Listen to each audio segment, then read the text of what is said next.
In 1999, the BBC came out with a little documentary series that focused itself on the prehistoric world, that series in question being Walking with Dinosaurs. Ever since its initial 1999 release, it has made an impact on the world of dinosaurs like no other, pulling in millions of viewers and becoming one of the biggest documentary series ever made, along the likes of Planet Earth and Blue Planet. Not only that, but it spawned several spin-offs featuring other prehistoric creatures from other environments, and even having a theatrical film in 2013. Walking with Dinosaurs has made a massive impact on the pop culture world, educating hundreds of thousands, including myself, about the world of dinosaurs. And in honor of the series' 20th anniversary, I'm gonna spend the entire month of April talking about this influential documentary series and its future installments. So, with all that said, let's jump right into Walking with Dinosaurs month.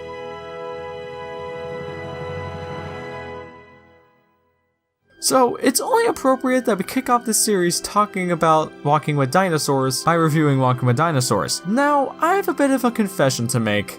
I didn't really grow up with Walking with Dinosaurs. I had the DVD that came with Walking with Beasts and The Battle of the Big Owl, but I never really watched the one that started it all. You see, I prefer to watching series with a lot more class, let's say. But I still think that Walking with Dinosaurs is a pretty great series. Walking with Dinosaurs is pretty basic in structure and how it's presented.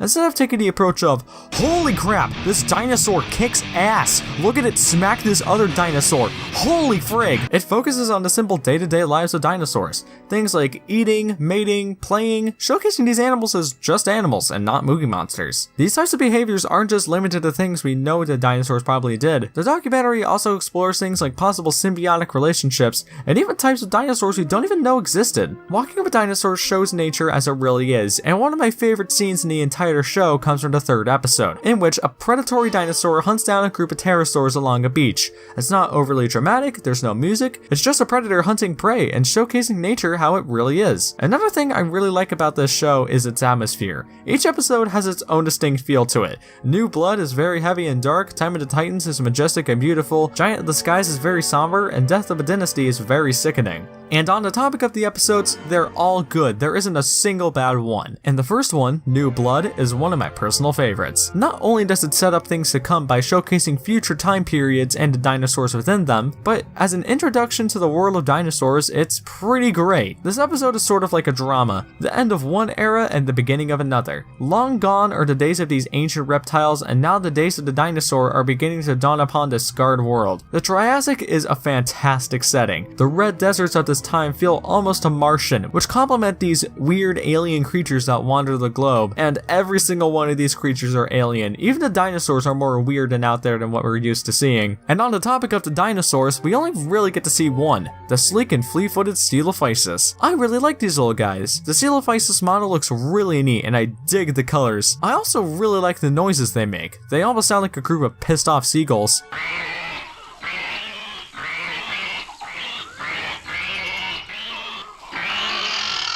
The Steelophysis are also handled pretty well within the episode, starting off as one individual in the beginning, then eventually turning into a slightly larger group, and then by the end it's just an all-out swarm. This puts the Steelophysis as a pretty great foil to another one of the predators in the episode, Postosuchus. Postosuchus has one of the better models in the show, with a great skin texture, great animations, and one badass roar.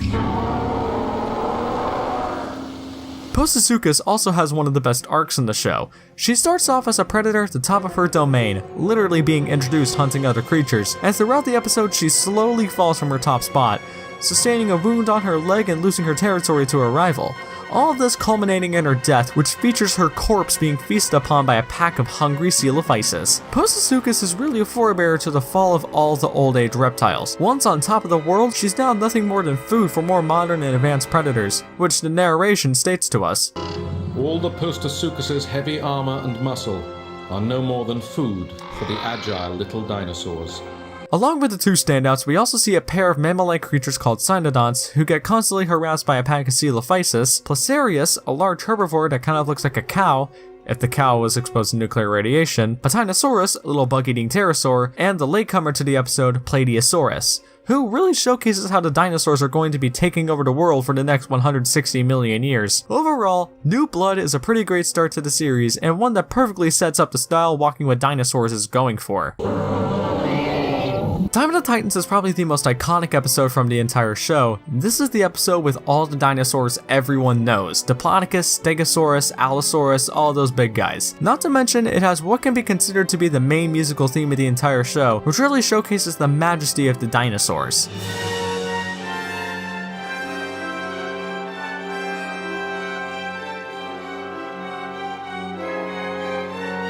The episode follows a small group of Diplodocus, from their days as babies in the forest to fully grown adults out in the plains. This episode, just like the last one, is pretty great, with the designs for all of the iconic dinosaurs being really good. The Diplodocus model is great and I love the sounds that they make. As with the Stegosaurus and the Allosaurus, who probably have my favorite roars in the entire show. Other than that though, Time of the Titans doesn't really have a whole lot worth talking about. It's just a good episode from the show. Cruel Sea is a fan favorite when it comes to the show, and it's easy to see why. While not my personal favorite, I'd say it's better than the previous two. The ocean here is set up as a place of both beauty, featuring animals swimming around and playing, as well as a place to be feared, with creatures like sharks and the massive Liopleurodon stalking the waters. This episode has also one of the best intros in the entire series. Peering through the water, the carnivore fixes on his unwary victim, waiting for the perfect moment to strike.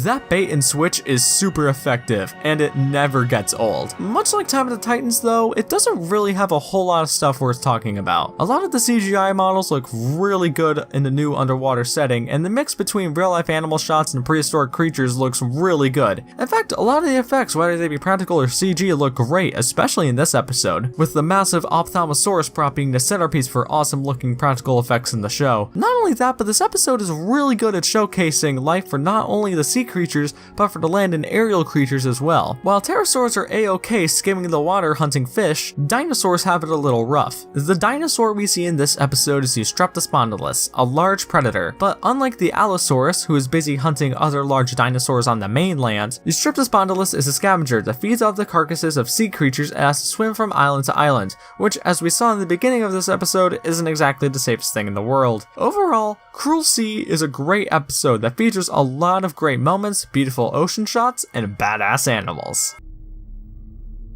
Whereas the last episode featured sea creatures as its main focus, Giant of the Skies focuses on pterosaurs, and unfortunately this episode is my least favorite. Unlike the other episodes that are just a series of events playing out with no real story, Giant of the Skies does have a story, the main character being a male ornithochirus, one of the biggest flying animals to ever live, going on his last flight where he can mate with others of his kind. However, by the end of the episode, his perch is overtaken by other males, which ultimately leads to him taking a spot far away from the rest of the group, and by exhaustion and heat stroke, slowly dies on the beach. It's a pretty emotional and sad story, the only problem with it being that it takes way too many breaks, mainly to focus on the Iguanodon, one of the most successful dinosaurs to ever live. About 1/3 to half of the episode is dedicated to these dudes, whether it be who they live with, what they eat, or who eat them. I know that Walking with Dinosaurs is a documentary series that is exploring the world of dinosaurs, but here there's an actual story, so ultimately breaks with the Iguanodon feel like filler, and if the episode were a lot less story driven, I'd be much more okay with the Iguanodon parts. But to be fair, the Iguanodon sections are pretty interesting. It's cool seeing other creatures like Polacanthus, a little armored herbivore, and the Utah raptors. I'm pretty sure you know who they are. On the aerial aspect though, the Ornithochirus' story is really emotional and sad. You see this poor animal getting into unwanted circumstances, whether it be rain or birds chasing him away. And the ending where he ultimately gets nothing and dies right on the beach is super emotional, and the music playing in the background is just heartbreaking.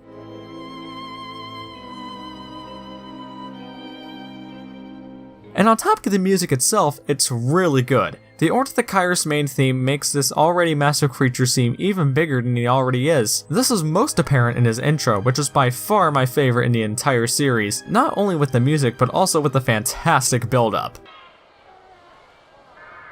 But there is one species that dwarfs them all.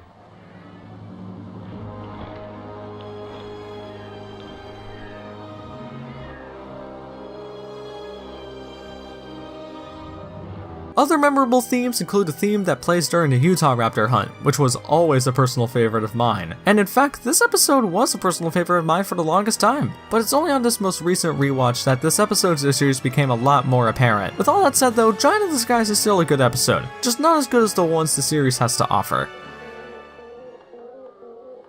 It certainly doesn't compare to my absolute favorite episode, Spirits of the Ice Forest. A previously overlooked episode by me, Spirits of the Ice Forest is an awesome episode that focuses on some of the Antarctic dinosaurs, primarily a herd of little dinosaurs called Lialanosaura and their adventures throughout the year, with the start at the end of the episode taking place at the beginning of spring. This episode also has many interesting creatures, some that have never been seen before or since the dinosaur documentary, like the Muttaburrasaurus, an iguanodon relative that has a big nose sack, and the Koolasuchus, an amphibian the size of a crocodile. You even have speculative creatures thrown in, like an allosaur that has survived at the South Pole and acts as a main threat throughout the episode, even killing one of the lead Lialanosaura, throwing a wrench into what the rest of the colony will have to do for the oncoming winter without a leader. As someone whose favorite dinosaurs are the weird and wild ones, seeing these unknown dinosaurs is super interesting to me. But my personal favorite aspect about this episode is its atmosphere. It's really hard to describe. It's almost magical in a way.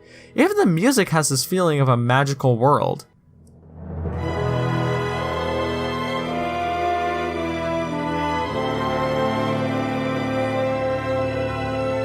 Even though this episode is my favorite, much like Time of the Titans, it doesn't really have a whole lot worth talking about. This episode is super good and underrated, and I think everyone should give it a rewatch if you haven't done so already. Death of a Dynasty, much like the last episode, also has a super heavy atmosphere, but instead of being all whimsical and magical, it's sickening and diseased. It's appropriate that the end of the Age of the Dinosaurs is accompanied by an apocalyptic feel, and it's not even the asteroid impact that really cements this as the end of the world. Narration states that increased volcanic activity has begun to choke the atmosphere, and the dinosaurs are already suffocating. But the episode doesn't choose to be a complete downer, and it still showcases life flourishing, whether that be hunting, mating, or playing. The focal point of this episode is, of course, the most iconic dinosaur to ever exist, the Tyrannosaurus Rex. However, the T-Rex doesn't really look that good. The T-Rex in Walking with Dinosaurs has this almost baggy look to its neck that makes it look like a bag, and it looks really fake. Not to mention the head looks really dopey and the tail is way too short for my liking, but at least it has some pretty neat colors. Aside from the dopey looking king of the dinosaurs, we also have Torosaurus, who is totally not Triceratops. Or is it? And not a titan, one of the duck-billed dinosaurs, and Didelphodon, a little mammal who seems to be thriving during this time. Mammals have always been in the background of the show, and the only time they were ever really brought up was in New Blood, so it's nice seeing these little guys being mentioned again. In fact, this entire episode feels like a reverse of New Blood, wherein the dinosaurs are the old-age reptiles that are being outcompeted by the dinosaurs, which are replaced by mammals. And by the episode's end, we get the true end of the dinosaurs, in a giant cloud of ash that sweeps all of them away, and that's it. Yeah, it's kinda lame, and I do wish that we got to see a little more of it. But the episode does end on a hopeful note, revealing that the dinosaur successors, birds, are all around us today. So, in a sense, we were walking with dinosaurs this whole time. Bad jokes aside, it's a great ending to a great documentary series. Needless to say, Walking with Dinosaurs deserves its place as one of the best dinosaur documentaries ever made for all the reasons stated above. And I'm gonna give this series an 8 out of 10. It's an awesome series that I would absolutely recommend to anyone who hasn't seen it yet. But what do you guys think of Walking with Dinosaurs? Do you think it's good, trash, or somewhere in between? Either way, I am Sam the Giganfan, reminding you all to wash your hands, and long live the dinosaurs.